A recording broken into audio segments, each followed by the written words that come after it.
नमस्कार, market studio में आप सभी का स्वागत है। मैं हूं सुमित और वीकली एक्सपायरी से पहले भारतीय बाजारों में आज उतार चढ़ाव भरा सेशन जरूर देखने को मिला, जहां पर शुरुआत तो ठीक ठाक थी मार्केट्स की और फर्स्ट हाफ में बाजार स्ट्रांगली कामकाज भी कर रहा था, लेकिन सेकेंड हाफ तक आते आते हायर लेवल से बाजार में तेज़ बिकवाली आई और तेज़ बिकवाली 15 से 20 मिनट के अंदर ही इतनी इंटेंसिटी के साथ आई कि मेजरली सारे इंडिसेस को लाल निशान में खींच के ले आई और हायर लेवल से निफ्टी करीब 200 अंक और मिड कैप इंडेक्स में भी करीब 400 अंकों के आसपास की गिरावट बनते हुए दिखाई पड़ी। तो मेजरली फर्स्ट हाफ ठीक था मार्केट का, लेकिन सेकेंड हाफ में थोड़ा एक्शन बढ़ा और एक अच्छा खासा बिकवाली भरा ट्रेड बनता हुआ दिखाई पड़ा। इसीलिए आज बाज़ार की जो रेंज भी आपको दिखाई पड़ेगी वो थोड़ी ज़्यादा ही दिखाई पड़ेगी। तो मार्केट में कुछ सपोर्टिव ट्रेड्स भी थे, जैसे कि पावर आज भी खरीदारी के अंदर कामकाज करता, लेकिन बिकवाली थी मेजरली मेटल में, ऑटो में। उसके अलावा आप सभी एग्रेसिव स्टॉक सेक्टर्स को देखिए, सब में आज तेज इंटेंसिटी के साथ बिकवाली आते हुए दिखाई पड़ रही थी। एक एक करके कुछ आंकड़े आपके स्क्रीन पर लेकर आते हैं जहां पर आज कामकाज होता हुआ दिखाई पड़ा। तो पहला नाम तो ऑब्वियस ही बात है, जो रेंज है वो आपकी स्क्रीन पर आएगी।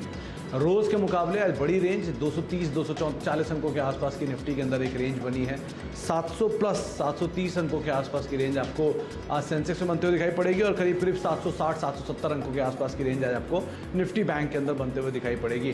तो बाजार में उतार चढ़ाव का सेशन है, इसीलिए वो रेंज का आंकड़ा आपको ज़्यादा बेहतर दिखाई पड़ेगा। आप निफ्टी का चार्ट भी अगर देखेंगे तो भी आपको कुछ हद तक क्लियर हो जाएगी सिचुएशन ऐसी कैसे बनी। इसके अलावा एडवांस डिक्लाइन के आंकड़े आज पूरी तरह से डिक्लाइन के ही फेवर में थे। आप निफ्टी यानी फ्रंट लाइन इंडेक्स में जाएंगे तो करीब 39 शेयर बिकवाली में 11 शेयरों के अंदर आज खरीदारी बनते हुए दिखाई पड़ी। सेंसेक्स की करीब 22 शेयरों में बिकवाली रही, 8 शेयरों में खरीदारी देखने को मिली। निफ्टी बैंक का करीब 2 शेयर तेजी में और 10 शेयरों में बिकवाली रही। और इंटरेस्टिंग पार्ट यह है कि कल जबकि भारतीय बाजारों में मिड कैप आउट परफॉर्म कर रहे थे और फ्रंट लाइन इंडेक्स फ्लैट थे, तब निफ्टी बैंक के 12 शेयर लाल निशान में थे। आज निफ्टी बैंक के एटलीस्ट 2 शेयर हरे निशान में थे और 10 शेयरों में आज बिकवाली देखने को मिली। इसके अलावा मिड कैप या ब्रॉडर मार्केट में देखेंगे तो 117 शेयर एफ&ओ की गिरावट में 39 शेयरों में खरीदारी और एनएससी के करीब 1200 शेयरों में बिकवाली और 713 शेयरों में खरीदारी। 1722 शेयर बीएससी के बिकवाली में और करीब 1465 शेयर आज खरीदारी में दिखाई पड़े। तो शुरुआती कारोबार ठीक, लेकिन सेकेंड हाफ की बिकवाली से मिड कैप स्मॉल कैप भी नीचे जाकर बंद होते हुए दिखाई पड़े। इसके अलावा आज वॉल्यूम अच्छा रहा। अदानी एंटरप्राइजेज में 2000 करोड़ रुपए के आसपास कामकाज वहां हुआ। टाटा मोटर्स 1556 करोड़ और अदानी पोर्ट में भी करीब 1436 करोड़ रुपए के आसपास कामकाज होता हुआ दिखाई पड़ा है। चलिए अब आज का पैनल से आपको मुखातिब कराते हैं। हमारे साथ रोज़ की तरह हिमांशु गुप्ता मौजूद है, जो कि बाजार पे आपको अपनी राय रणनीति रखे हुए। इसके अलावा दीपाली मौजूद है, जिनसे हम बातचीत करेंगे सेल के आंकड़ों को लेकर भी और कुछ ही देर में डीलर्स रूम के ग्राफिक्स या डीलर्स रूम के किस तरह की मूड माहौल है उसके ऊपर भी बातचीत करेंगे। लेकिन पहले हिमांशु से बातचीत करते हैं। हिमांशु, मार्केट्स में आज सेकेंड हाफ में हायर लेवल से तेज़ बिकवाली आई। हायर इंटेंसिटी इसलिए भी यूज़ कर रहा हूँ कि ऊपरी स्तरों से तेज़ बिकवाली थी। क्या लगता है, कॉज ऑफ कंसर्न है as of now? Good evening Sumit ji. देखिए, मुझे लगता है कि कोई खास अभी ये चिंता का विषय नहीं होना चाहिए। क्लियरली बाजार पिछले 3 से 4 ट्रेडिंग सेशंस में 15,720 15,750 के आसपास हायर लेवल्स पर थोड़ा सा हैवी होता हुआ नज़र आ रहा था। और आज मुझे लगता है कि वीकली एक्सपायरी से जस्ट एक दिन पहले यहाँ पर थोड़ा सा बियर्स एक्टिव ज़रूर होते हुए नज़र आए, लेकिन मुझे लगता है कि ये एक अगली अपसाइड की लेग से पहले की एक माइनर करेक्शन है, जो कि मुझे लगता है कि काफ़ी हेल्दी है। जहाँ तक कल की बात है सुमित जी, तो मुझे लगता है यहाँ पर दोनों तरफ के ट्रेड यहाँ पर कल के सेशन में आते हुए नज़र आ सकते हैं। हमने देखा कि 15,700 पर कॉल राइटर्स आज काफ़ी एक्टिव होकर गए हैं और 15,500 पर पुट राइटर्स एक्टिव होते हुए नज़र आए हैं। तो मुझे लगता है कि 15,680 15,700 के आसपास अगर कोई ट्रेड ओपनिंग में मिलता है तो वहाँ पर शॉर्ट ट्रेड बनता हुआ नज़र आ सकता है। और बाजार जो अपना लोअर एंड है, जो मुझे लगता है कि एक अच्छा सपोर्ट जोन है जहाँ से वापस से खरीदारी देखने को मिलेगी, वो है 15,500 15,470 का जोन। तो मुझे लगता है कि जैसे ही 15,500 के पास निफ्टी अप्रोच करेगा, वहाँ से वापस से रिस्क रिवॉर्ड काफ़ी फेवरेबल बनता हुआ नजर आएगा तेज़ी की पोजीशन के लिए।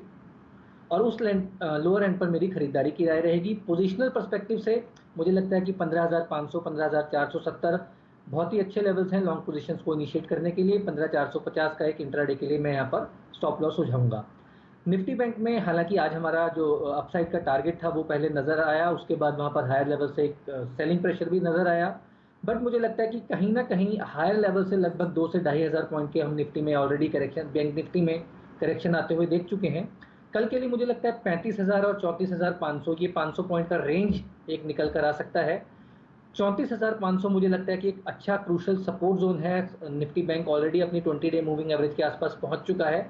तो मुझे लगता है कि शुरुआती वीकनेस के बाद यहाँ पर अगर 34,500 के आसपास के लेवल निफ्टी बैंक में मिलते हैं तो वहाँ पर खरीदारी करके चला जा सकता है 34,300 के एक स्ट्रिक्ट स्टॉप लॉस के साथ। अपसाइड में 34,800 34,900 तक के टारगेट यहाँ पर कल के लिए मैं देखता हूँ।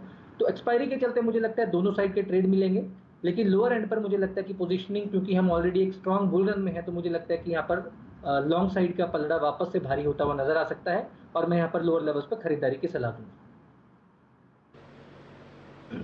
चलिए, तो हिमांशु ने बात साफ की कि क्योंकि एक्सपायरी का दिन है कल, तो उतार चढ़ाव रहेगा। उतार चढ़ाव मिलता है अगर आपको नीचे की तरफ, तो 15,450 का एक स्टॉप लॉस मेंटेन करके आप खरीदारी कर सकते हैं। और बैंक निफ्टी के लिए भी आपका बाइस पॉजिटिव साइड पे रहेगा। अगर नीचे बाजार मिले तो आपको ज़्यादा बेहतर, ज़्यादा अच्छी अपॉर्चुनिटी वहाँ पे दिखाई पड़ती है। अच्छा हिमांशु, अब क्योंकि बाजार के जो ओवरऑल अंडरलाइंग है वो अभी भी मजबूत है, वहाँ पर अभी भी खरीदारी है, तो हम मान के चलें कि अभी भी आप तेज़ी की कॉल ही देखेंगे, अभी भी तेज़ी के साथ ही जाएंगे? देखिए सुमित जी, हालांकि काफ़ी सारी पॉकेट्स ऐसी हैं जो कि यहाँ पर अपने सपोर्ट्स के आसपास हैं, तो हो सकता है एक आध दिन में वापस से अच्छी बाइंग अपॉर्चुनिटीज़ मिलें। फिलहाल कल के लिए मैं यहाँ पर एक लॉन्ग एक शॉर्ट स्ट्रैटेजी के साथ जाना चाहूँगा। मुझे लगता है टाइटन यहाँ पर एक कंजम्पशन टैक्स एक स्टॉक है जो अपने ऑल टाइम हाइस के आसपास आज बंद हुआ है। 1700 का एक जो साइकोलॉजिकल रेजिस्टेंस जोन था उसके ऊपर क्लोजिंग देने में कामयाब रहा। मुझे लगता है कि यहाँ पर कल के सेशन में और ऊपर के लेवल्स देखने को मिल सकते हैं, तो टाइटन में खरीदारी की सलाह रहेगी।